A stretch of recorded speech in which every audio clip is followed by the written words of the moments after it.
For the summer, as we know, um, the federal grand jury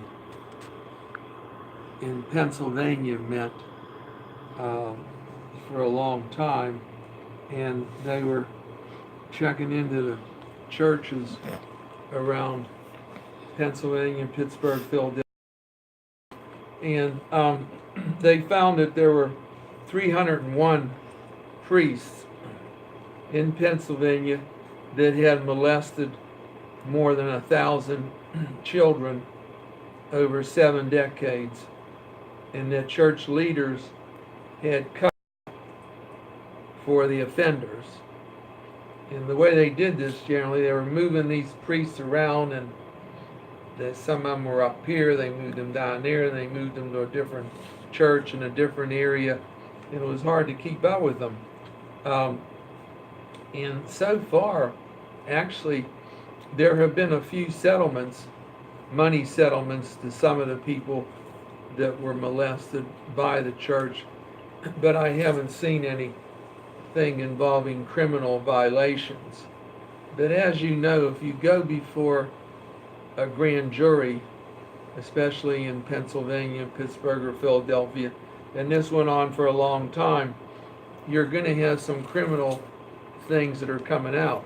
Now, one thing about this, a lot of these children were molested years ago, went over 50 years, and there's probably a statute of limitations in Pennsylvania on some of this. That means you can, I don't know about murder, but a lot of crimes that you can do, and after so many years, the statute says they can't prosecute you for it.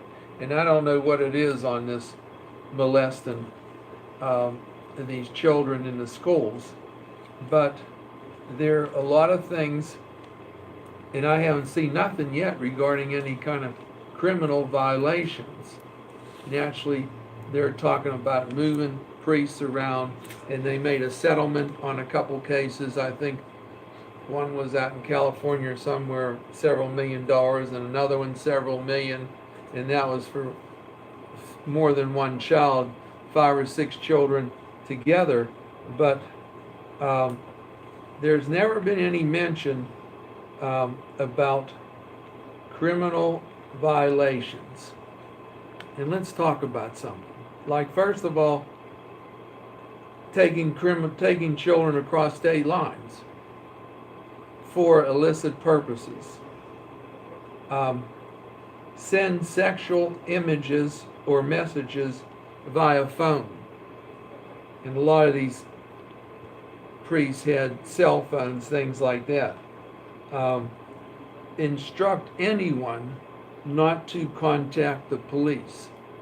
Now, since this started, it's been going up to the top on down, and you never hear any of these priests on top saying much about the people below them, see? Now, I think they know a lot of things about the people below them, but they're not contacting the police, and they haven't yet. Now, use money or other assets as part of the scandal.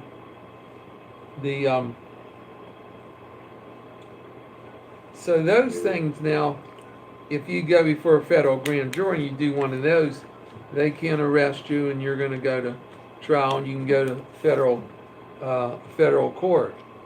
And the grand jury now in Pennsylvania, all of a sudden, now they're sending out subpoenas, and they're looking for papers and all that at the churches that are stored in secret archives, historical archives, or confidential files, and records related to the diocese organizational chart, finances, insurance coverages, clergy assignments, and treatment of priests. All these things they're going to be looking into, which supposedly they haven't done yet. All those things I just mentioned, if you're involved in it, you're talking about criminal problems, just like If you tell people, don't, yeah, I did this with this guy, but don't say anything about it. Don't say anything. Now, a lot of these priests that they're moving up and down, the ones that know that they've done something and they move them somewhere else.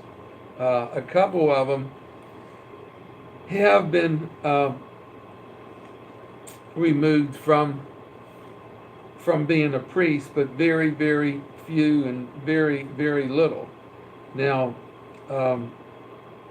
I don't know what's going to happen, but you know, if you have a child or I have a child and they're going to school or to church school or whatever, 3, 4, 5, 6 years old, and they get involved with a priest and he does something to them sexually, whether it's a boy or a girl, if you think that your child will ever forget that their whole life, you are mistaken.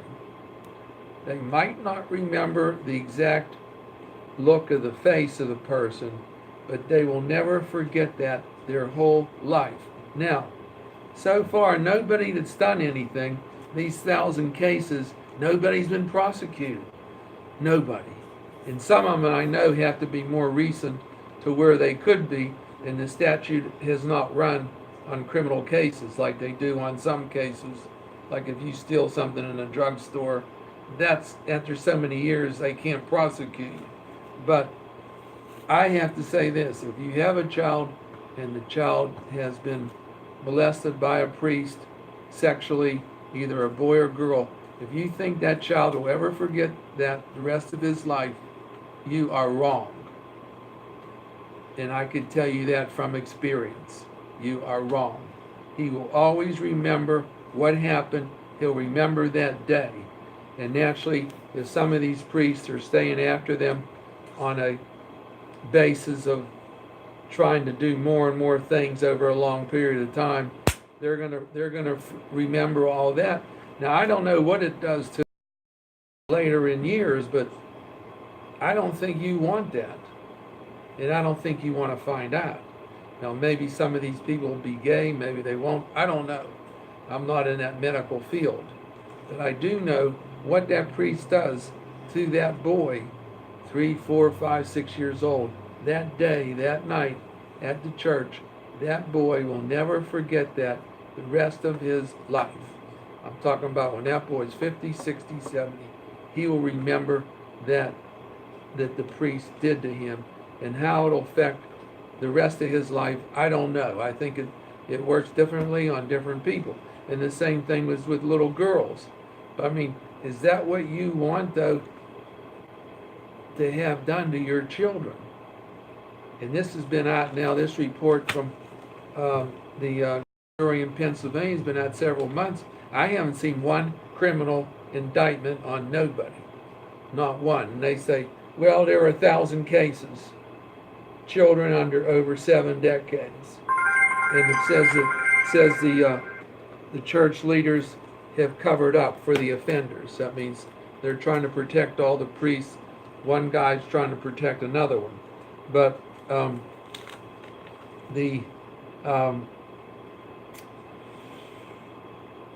I think unless they do something, and I'm talking about people all around the world too. I'm not saying that just happens in Pennsylvania. It doesn't happen in China or Rome or anywhere, because they all have the same situation. Catholic priests, Catholic churches. And I'm not saying anybody did anything wrong. But until they start bringing some criminal cases against these people, they're going to just keep doing it. They're going to keep doing it. They're going to keep doing it. When you send your kid to school, Catholic school or whatever, what he's doing with that priest in the room talking, you don't know. I'm not saying every priest is bad, but so far, unless we get some criminal cases going and we arrest a couple of them and we put them in jail and we give them the punishment they deserve, it's not going to stop. Yep. It will not stop. And if that's what you want for your children, which I don't think you do,